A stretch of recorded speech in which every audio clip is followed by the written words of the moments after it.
Mulai menunjukkan dia bawa sarang untuk ngunjah, proses kawin mungkin 4 hari 5 hari dia sudah mau nelur. Cepet ya.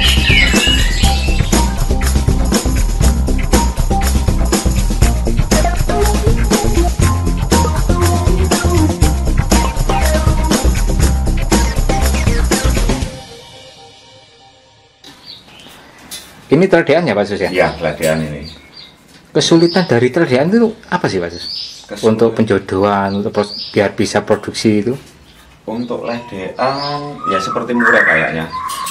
Prosesnya? Ya prosesnya sama seperti murai. Jadi betina dulu kita kasih di kandang, kita taruh kandang biar nyaman, biar dia nggak canggung dengan kandangnya, biar dia merasa nyaman di kandang dulu. Setelah itu baru jantannya kita masukkan, tapi tetap di dalam sangkar. Oh, sama persis ya? Persis. Itu kira-kira prosesnya berapa lama?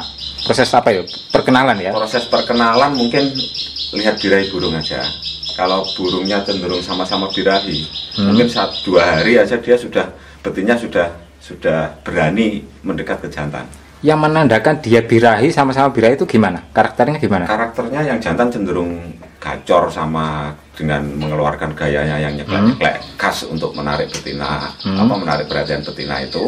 Yang betina dia agak keper-keper sambil mendekat gitu. Itu tandanya sama-sama birahi. Terus kalau kemarin pengalamannya butuhkan berapa lama ini? Kalau yang untuk dari anakan, dari anakan ini alhamdulillah proses nggak sampai sebulan kita langsung produk. Tapi untuk yang betina dari muda hutan ini memang agak lama ini. Oh, malah lama ya betina. Berarti yang muda ini jadi penangkaran ya? Iya, yang satu dari penangkaran betinanya, yang satu dari muda hutan. Loh, emang rata-rata ini kan namanya dari penangkaran. Iya. Berarti rata-rata bisa produksi umur berapa bulan? Kalau betina sama seperti murai, usia 6 bulan, 7 bulan itu sudah siap untuk ditangkarkan. Oh, sama ya? Iya. Kalau jantannya sendiri? Jantan usia 10 sampai 12 bulan itu sudah berani. Oh, sudah bisa? Sudah berani ngawin. Mungkin yang perlu diperhatikan waktu proses penjodohan atau perkenalan atau melepas waktu setelah perkenalan itu apa Pak Sus? Yaitu kita lihat kondisi si burung sendiri, benar-benar merasa nyaman jodoh enggak. Kalau masih agak takut untuk mendekat, ya kita jangan lepas dulu. Kita lepas kalau dia benar-benar. Kadang ini yang saya lihat, betina bahkan mau mengambil jangkrik untuk dikasihkan ke jantan. Itu tandanya? Tandanya sudah benar-benar kenal, sudah benar-benar nyaman jodoh. Kalau ngunjang? Kalau ngunjal mungkin proses pelepasan 1 hari, kalau dia mau kawin itu langsung cari unjal untuk. Oh gitu ya. Pasaran. Terus setelah dilepas misalkan udah sama-sama menunjukkan udah siap kawin, setelah dilepas itu perlu perhatian nggak? Ya kita perlu perhatian. Mungkin ada birahinya yang terlalu tinggi di jantan, kadang kan betinanya sampai dihajar mati. Dalam proses kawin itu sama perkenalan, mungkin untuk pola pakan ada yang dispesialkan mungkin? Ya, untuk proses birahi kita tingkatkan birahi, kita extrafoding kita tinggikan. Apa aja untuk jangkrik sama ulet itu kita kasih lebih, terutama untuk jangkrik. Itu maksudnya lebih itu gimana? Yang biasa kita pakai jangkrik semisal di kandang per porsi itu 10 jangkrik untuk satu burung, ya ini kita tingkatkan menjadi 20 gitu. Wah, lebih banyak ya? Ya, biar birahinya cepat naik, proses perkawinannya cepat. Setelah proses dilepas perkawinan, terus berapa lama mulai dia menunjukkan produksi? Mulai menunjukkan dia bawa sarang untuk ngunjah, proses kawin mungkin 4 hari 5 hari dia sudah mau nelur. Cepet ya? Alhamdulillah seperti itu. Terus waktu proses bertelur itu apa saja? Mungkin pola pakannya? Pola pakan untuk extrafoding kita istilahnya kita turunkan drastis. Jadi mungkin jangkrik cuma kita kasih 2 sampai 4 ekor, tapi ulet tetap. Tujuannya untuk apa? Untuk menurunkan birahi si jantan. Oh gitu ya? Iya, biar dia tidak mengganggu proses pengeraman si betina. Terus setelah itu kita tunggu sampai 14 hari nyaman mengeram, kita tengok ada cangkang telur yang di bawah enggak. Kalau ada berarti proses penepasan itu berhasil. Waktu proses mengeram itu jantan diambil nggak? Enggak pernah. Enggak pernah? Tetap mendampingi si betina. Tapi cuma pola pakannya yang Ya, di pola extra pakan foodingnya itu ya. kita turunkan. Biar nggak minta kawin ya. Iya. Nah, setelah menetas itu berapa hari diambil itu? Setelah menetas saya lihat kondisi si burung. Kalau suaranya di kandang ini sudah keras, itu 6 hari kita angkat. Tapi kalau belum terlalu keras, kadang 7 sampai 8 hari baru kita angkat. Loh, kenapa kok menunggu dari suaranya? Ya kadang kan indukan itu ada yang istilahnya ada yang rajin untuk meloloh, ada yang tidak. Kalau kurang rajin biasanya proses apa untuk percepatan pertumbuhan anaknya juga kurang. Oh, Tapi gitu. kalau yang rajin, yang baik, yang bagus itu kadang 6 hari, 5 hari sudah kita ambil. Berarti ditandai dengan kicauannya itu Ya, ya? suara dari anakan waktu diloloh itu sudah keras atau belum? Oh, suara gimana? Cicit gitu ya? Ya, minta suap lah.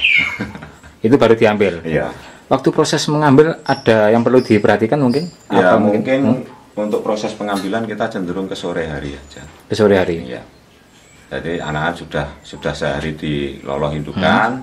Ya, untuk adaptasi kita loloh mungkin nggak terlalu lama.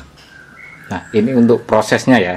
Ya. Terus untuk kandangnya sendiri yang perlu diperhatikan itu apa aja? Yang Ini perlu- ukurannya berapa toh? Yang perlu diperhatikan untuk kandang ini memang dulu kandang ini bukan untuk ledean ya, karena kita rancang untuk murai. Jadi ya lebar istilahnya 1 meter aja sudah cukup.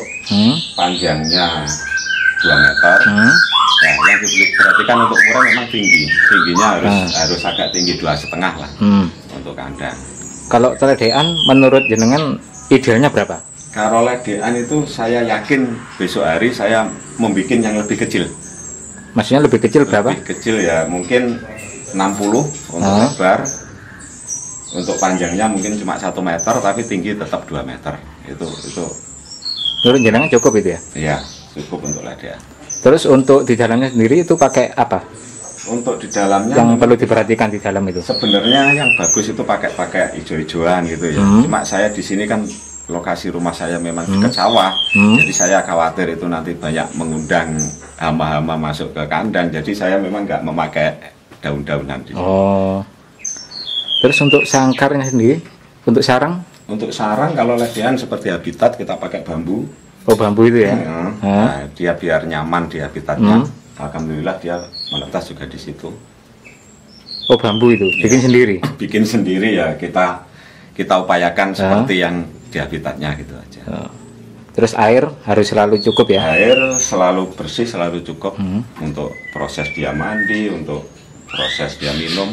Itu kenapa kok pakai alas tanah ya? Kalau saya cenderung pakai tanah biar kelembapan udara tetap terjaga gitu aja. Apalagi kotoran juga. Kotoran langsung meresap ke dalam. Jadi kita kasih tanah sama pasir, kita aduk biar proses peresapan kotoran cepat. Berarti Supaya tidak menimbulkan bau lah di kandang. oh gitu ya.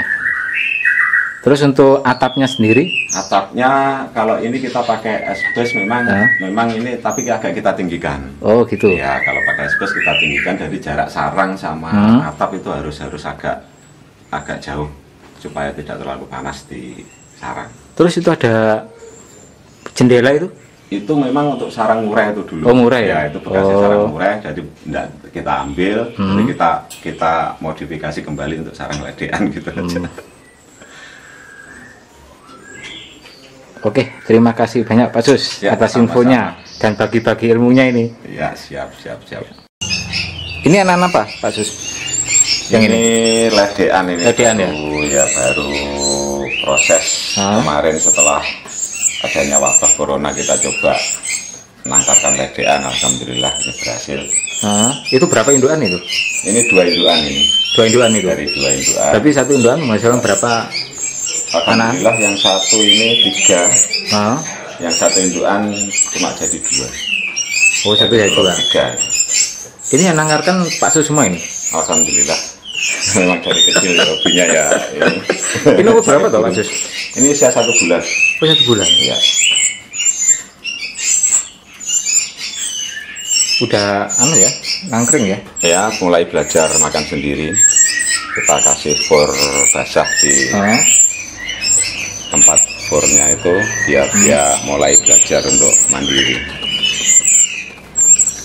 Dia ambil dari indukannya waktu netes itu umur berapa? Usia 7 hari kita ambil. 7 hari ya. Setelah itu perlakuannya gimana Pak? Setelah itu ya perlakuannya kita rutin 1 jam sekali kita kasih makan. Terus untuk lampu kita tetap pakai lampu biar dia tetap nyaman seperti pada saat di kandang. Itu tujuannya untuk apa itu? Untuk lampu? Untuk lampu biar dia hangat. Apalagi musim sekarang kayak gini, walaupun nggak hujan tapi angin, cuaca cukup dingin sekali ya, itu untuk menghindari dingin kita pasang lampu. Loh, ini lampunya dinyalakan setiap hari, setiap waktu apa cuma setiap malam atau siang? Sampai dia belajar makan sendiri terus kita kasih di sangkar. Kira-kira umur berapa itu? 1,5 bulan sudah mandiri. Oh, udah mandiri, lampu juga bisa dilepas ya? Berarti ini malam siang tetap nyala ya? Iya, kita nyalakan. Tapi dengan kondisi ini kerodongnya kebuka? Kebuka, jadi udara tetap bisa masuk, tapi hangat di dalam. Oh, masih aman ya? Iya. Loh, emang kalau TDN itu rawan tak Pak? TDN memang kan untuk dari alamnya, dari habitatnya kan dia istilahnya suka di cuaca dingin. TDN, murai itu kan dia lebih suka ke istilahnya di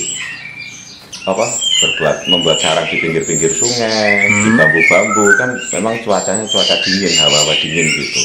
Jadi kita sesuaikan habitatnya aja. Itu untuk anakan ya? Iya. Pelakuannya. Ini pakai fur apa? Kita biasa ya dari dulu cuma pakai kroto sama fur itu aja kita aduk untuk loloan. Loh, untuk loloan itu kroto umur berapa? Dari dia di indukan mulai netes kita kasih kroto sampai kita angkat kita tetap campur kroto sama fur untuk melolong. Oh, campur ya? Iya.